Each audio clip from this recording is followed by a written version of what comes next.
After 110 nickel boxes hunted for the Series 1 nickel album, we just need that one nickel left to complete it.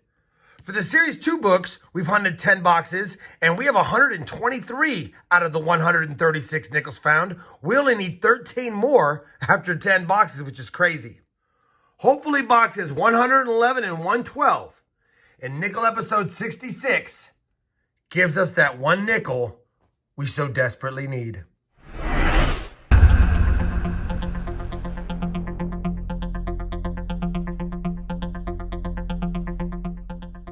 Hey everyone, it's RobFindsTreasure and welcome back to my channel. Like I said in the intro, we have a 2-box nickel hunt for the Nickel Hunt and Album Fill series.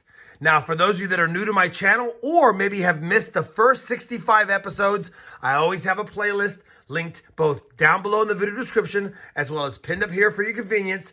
That way you can get caught up on the series before watching this episode. Now, for those of you caught up, I've already covered it. We need 1 nickel for the Series 1 book after 110 boxes. We need 13 nickels after 10 boxes for the Series 2 books. I'm going to get right into the hunt.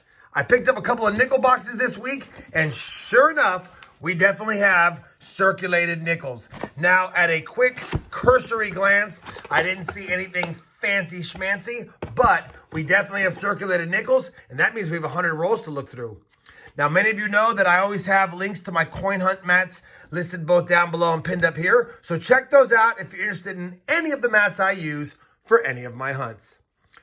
Like I said, we're going to get right into it. Roll 1 out of 100.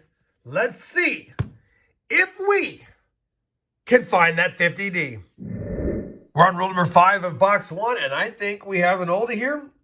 A 1940 Denver. And while I have you here, I spied this one. Maybe that's an oldie as well. And it is. It's also another 1940 Denver as well. Roll number 6.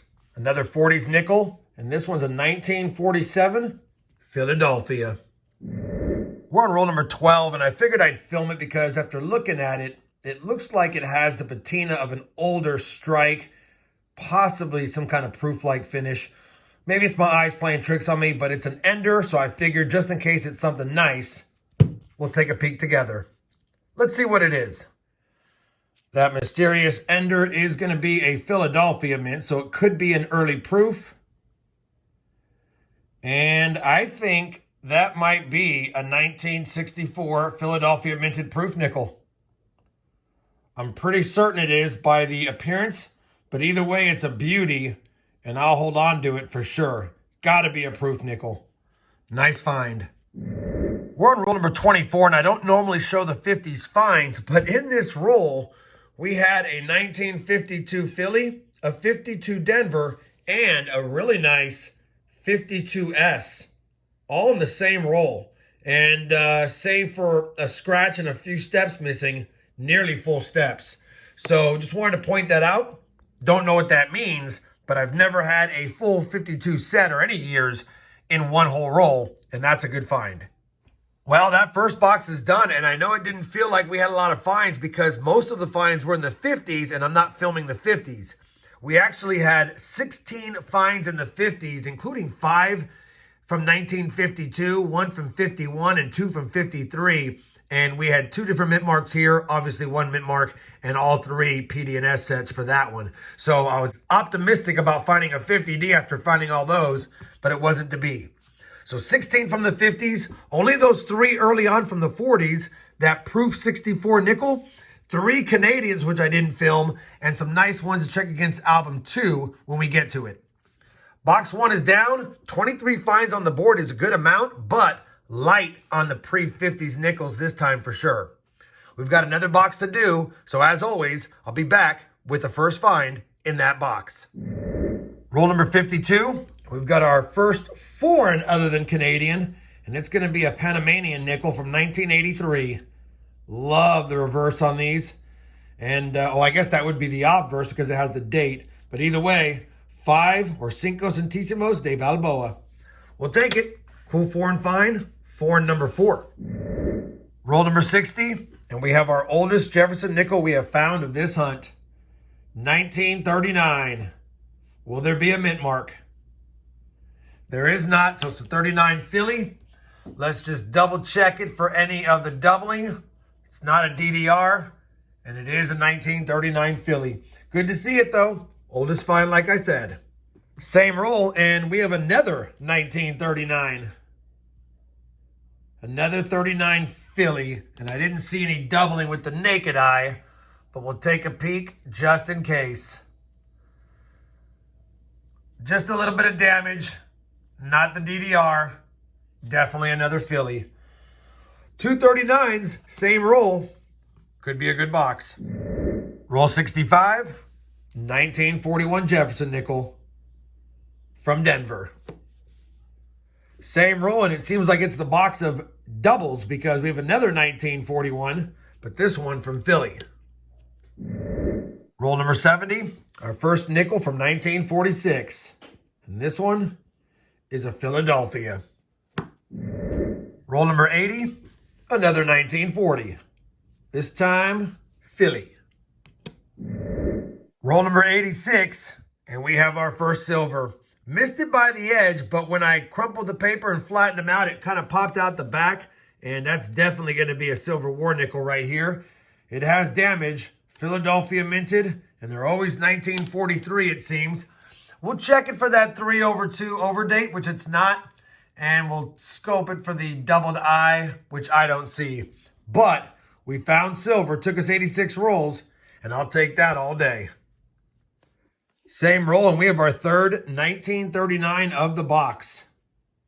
No mint mark, yet another Philly. Is there any doubling? It's not the DDR. Definitely our third Philadelphia minted 1939 nickel. Well, box 112 of the series is now been hunted, and it was another good box. At the end of the day, we didn't get the 50D, as you know, but we did have 28 finds in the 50s, 8 in the 40s, including the war nickel, 3 in the 30s, that proof 64 nickel, and 4 foreigns for a total of 44 finds in 2 boxes, and that's a good amount. I like 20 to 25 per box, and we were right there. We also pulled aside a lot of decent nickels. I'll check against Series 2, and even though we didn't get the 50D, that 52S might upgrade Series 1, and we might even have some additions for the Series 2 albums. Let me compare the finds, and let's see if we have any additions or upgrades. Well, we've combed through the finds, and unfortunately, despite having a lot of finds in the 50s, we really didn't need any in Book 2, and we didn't have any finds, of course, for Book 1. That being said, we did actually use that 52S as an upgrade for Series 1, and I took that one out, and we were able to upgrade the 52S in Series 2. As a matter of fact, we actually had 10 upgrades in this set of books, so the second series is now even nicer than it was before. Unfortunately, no additions for either series. We're stuck at 137 out of 138 nickels found through 112 boxes in Series 1 and 123 out of 136 in Series 2 through 12 boxes. And like I said, 10 upgrades in the second books, 1 upgrade in the first book, and we got a Silver War nickel for the jar and 3 39s for the collection, as well as a beautiful proof nickel, 1964 Philadelphia. Man, don't see those in circulation too often. That being said, the series continues to be a tough one because we can't find that 50D, and who knows if and when we ever will, although we're going to keep going at least until both books need a 50D. Hopefully, despite the lack of additions to the albums, you guys are still enjoying this Nickel Hunt and Album Fill series. If you are, I'd appreciate that thumbs up. And as always, happy hunting, and thanks for watching.